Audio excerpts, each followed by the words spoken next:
Good afternoon. I am Glyza Joy Naldusa Susan, and this afternoon I shall discuss to you the topic Netizens in Cyberspace, Active Citizenship, and Cyber Citizenship. Before we can conclude this entire discussion about technology, its use in education, its applications, and the like, we need to be reminded once more of the risk that lurk behind the screen, our duties as the principal users of the media, and our rights to personal security. Let me ask you something.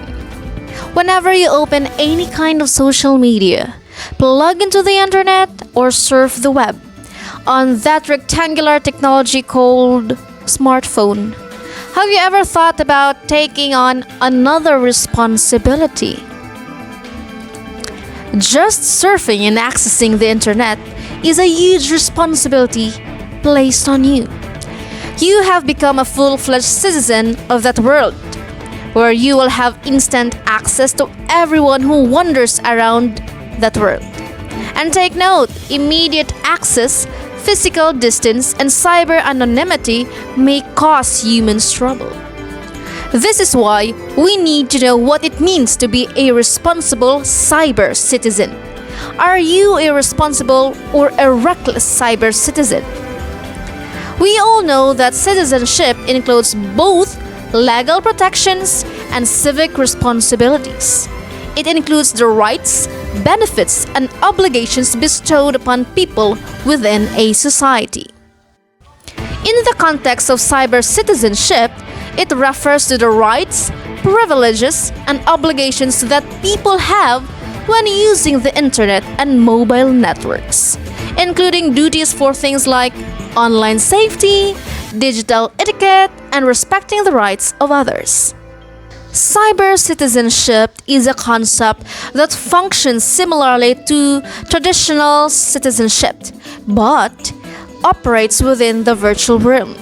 Unlike in the physical world, cyber citizens do not possess additional rights or real rights beyond those provided by the real-life citizenship. And some of these rights may not be fully applicable due to the global nature of the cyber world.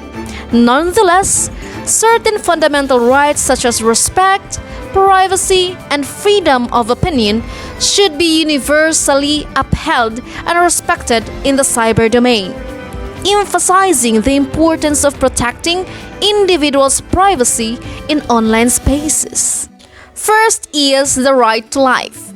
In the world of digital media, having this right means that you should be treated with decency and respect, encouraging a climate of acceptance and proper conduct. It includes being free from dangers to one's overall well-being and personhood. Second, right to liberty. Like the fundamental liberties guaranteed by our Constitution, the right to liberty online includes the expectation of confidentiality, safety, and fair treatment regardless of a person's gender, religion, or sexual orientation. It also entails respecting the rights and property of others. Third, pursuit of happiness. Online users have the ability to explore their particular interest and partake in activities that make them happy without outside interference or obstruction. It enables their unrestrained pursuit of personal happiness and fulfillment in the online environment. Cyber privileges. Technologies that enable connectivity and internet access are regarded as privileges. This is because they give users, us, access to a wide range of materials and chances for conversation and information sharing. These advantages, meanwhile, also come up with obligations, such as utilizing technology responsibly, protecting the security and privacy of others, and abiding by the rules of law and morality in cyberspace. Now let us move forward to the cyber responsibilities. If we have cyber privileges, we also have cyber responsibilities to abide. Being knowledgeable about the internet requires being aware of the potential dangers and difficulties that come with using it, thus, being responsible in using these technologies. Cyber threats, privacy concerns, and lack of digital literacy are just a few of these hazards and difficulties. Especially if you are digital illiterate, it is very difficult for you to navigate these technologies. First, to reduce the risk of falling victim to cyber attacks or online scams or frauds, maintaining online safety and protecting oneself require adapting good cybersecurity practices, such as using strong and unique passwords, which every platform always have warnings if our password is weak or strong.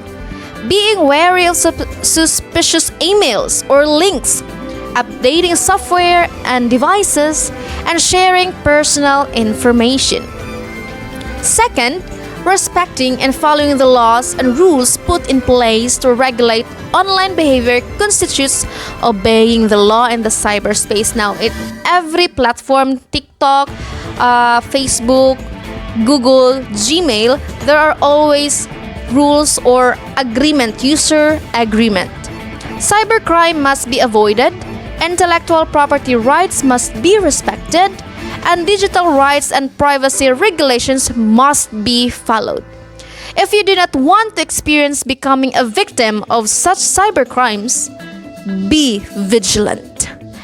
As part of being a considerate and well-behaved citizen in the digital world, creating a welcoming and inclusive online community, abstaining from cyberbullying, harassment, or hate speech, and encouraging positive and constructive online interactions are our responsibilities as primary users of the digital world, and to avoid being entangled in cyber wars. If possible, do not visit the dark web. If you do, there will be no turning back. So, surf the web wisely, okay?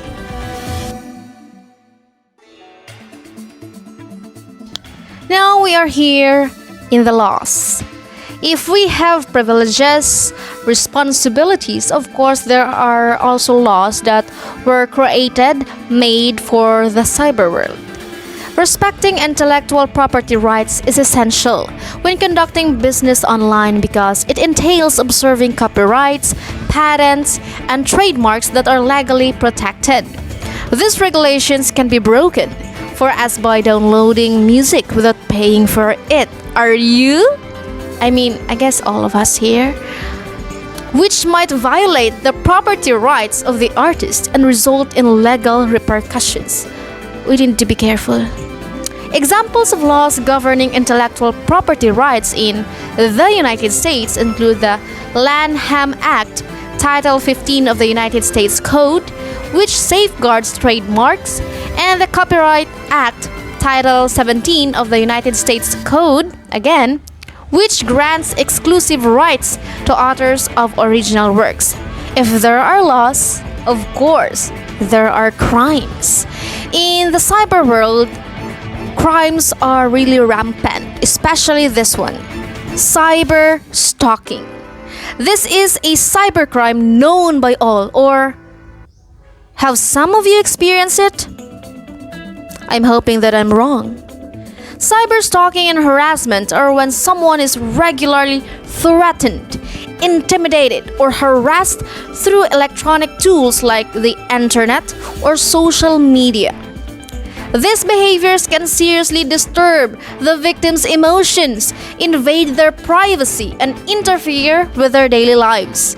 Depending on the jurisdiction, laws against cyber stalking and harassment may criminalize online threats, stalker conduct, or the unauthorized distribution of private or sexual material. For instance, in the United States, local laws like California Penal Code Section 646.9 and federal laws like the Violence Against Women Act, VAWA, particularly address cyberstalking and harassment and offer victims legal protection of... Aha! Another cybercrime and at the same time a cruel addiction online. Pornography. Don't act innocent, my beloved BE students. I am pretty sure you're all aware of this cybercrime. Pornography is the term for sexually explicit content that is produced for the aim of arousal or sexual enjoyment. This content is frequently in the form of photos or films. Its possible risks include the objectification of people, the maintenance of unrealistic sexual expectations, and the possibility of exploitations or distributions without consent. The legal provisions governing pornography vary depending on the jurisdiction, but some examples include making it illegal to reproduce and distribute child pornography, controlling how easily minors can access and view explicit materials, and addressing the issue of non-consensual sharing of intimate images or revenge porn. Actually, there are minors already that are engaged in this kind of cybercrime. And finally, there are laws about identity theft, both at the federal and state level. Creating a false website under someone else's name or creating a false account, Facebook account, any kind of social media account under someone else's name and using their personally identifying information constitutes identity theft, which is a criminal offense under both federal and state laws. So be careful. These laws aim to protect individuals from fraudulent activities and ensure legal consequences for those who engage in such activities. Before proceeding to the discussion, I want to show a video about cybercrimes that you must know and the dark web. Here you go.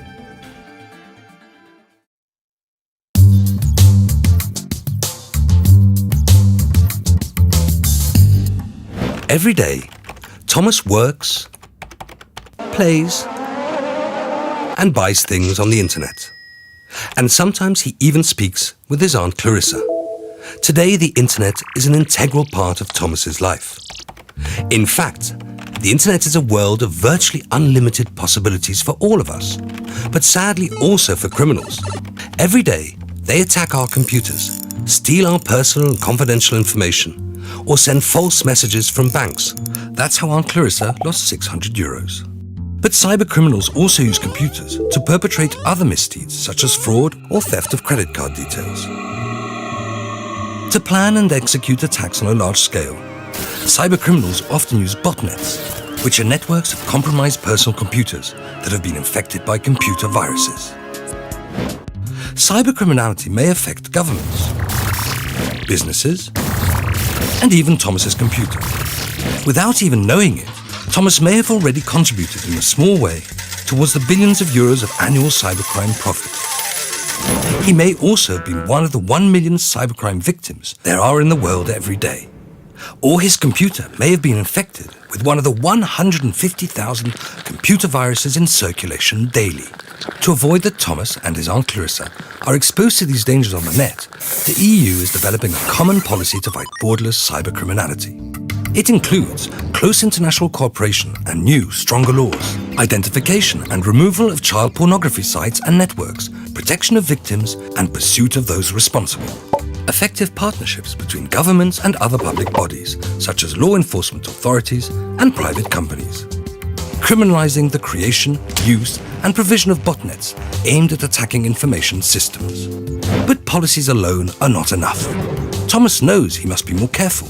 He never sends out his credit card details by email, or gives his passwords to anyone, or puts private information freely on the internet.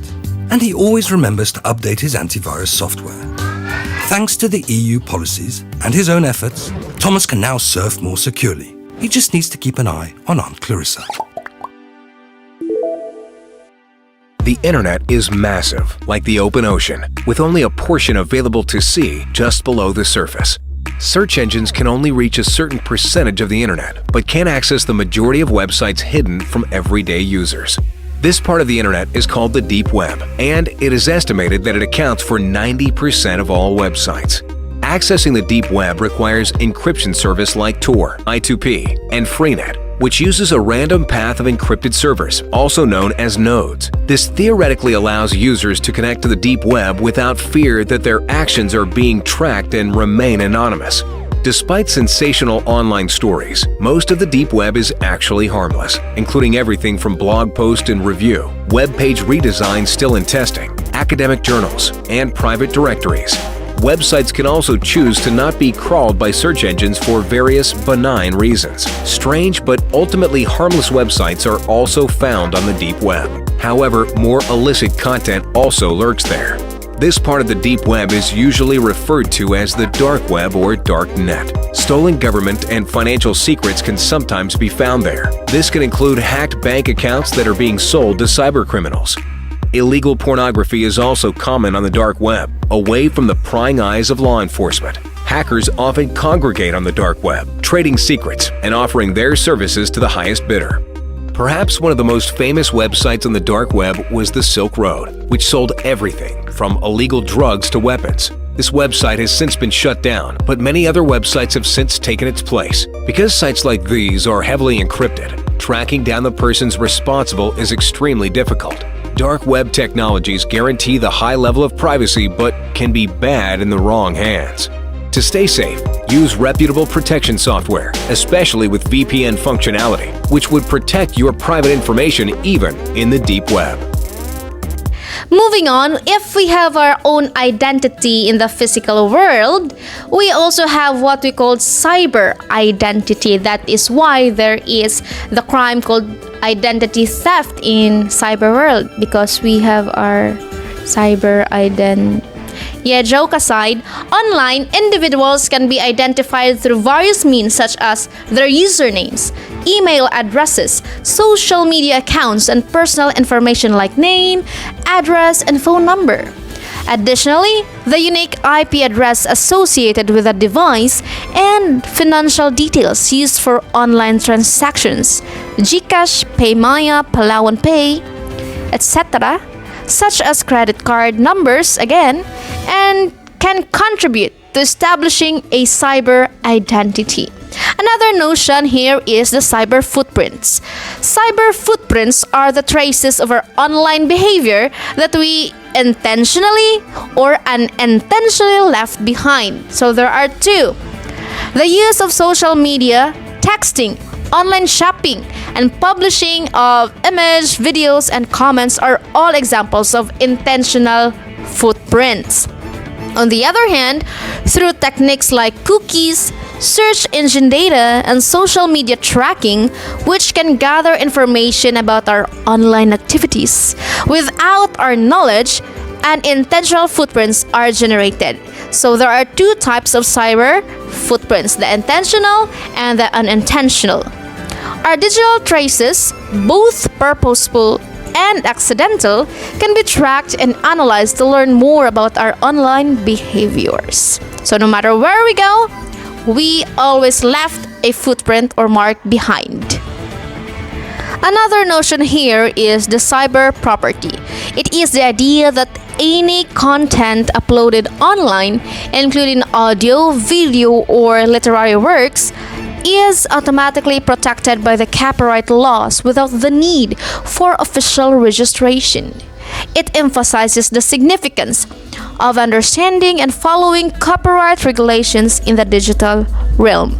The person who created the content is regarded as the copyright owner and has the only authority to decide how it is used and distributed, including the power to grant others permission to use it, particularly for commercial endeavors or for our projects. So, those who merely upload photos or videos without credits can be sued. The last notion that I will discuss with you is the relational aggression. It is the negative behavior that people participate in online and through cellular networks toward others. This behavior frequently takes the form of harsh remarks, insensitive remarks, or efforts at sarcasm. Lack of comprehension or attention for nonverbal social indicators characterizes this type of aggressiveness, which can result in misunderstandings about the genuine aim of the statements and their emotional impact on the recipient. Perhaps, are you participating in this kind of aggression rather? As responsible educators, it is imperative that we uphold our dignity and principles without resorting to actions that harm or degrade others, whether in the online realm or in reality. Let us refrain from indulging our immaturity and internal black wolves and instead strive to maintain professionalism at all times. It is worth emphasizing that professionalism carries far more weight and impact than engaging in immature tirades. Anyway, relational aggression highlights the necessity for empathy, compassion, and awareness of the potential implications of our online interactions.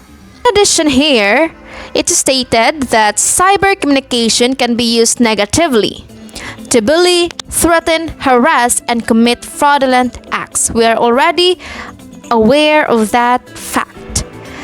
That is why, as future educators, it is crucial to recognize the potential harm and negative consequences of cyber communication. In addition to educating ourselves and our students about responsible online behavior, we cannot educate our students about online behavior being a responsible cyber citizen if we ourselves aren't responsible. So we need to reflect first on ourselves. We must emphasize empathy, respect, and digital citizenship. We will empower our students with the skills necessary to navigate the digital world with integrity, as well as combat cyberbullying and protect them from cyber threats. By implementing comprehensive digital literacy programs and creating a safe and inclusive online environment, in order to cultivate a generation of digital citizens that can use the internet effectively. It is our responsibility to cultivate a generation of responsible cyber citizens and, as a role models, to become responsible cyber citizens ourselves. Before I end this video, I want you to remember this quotation. It takes 20 years to build a reputation and a few minutes of cyber incident to ruin it. As a consequence of digitalization, reputation has become even more vulnerable. The process of building a reputation is a long and laborious one that requires consistent effort and reliability over a period of 20 years or even more than 2 decades.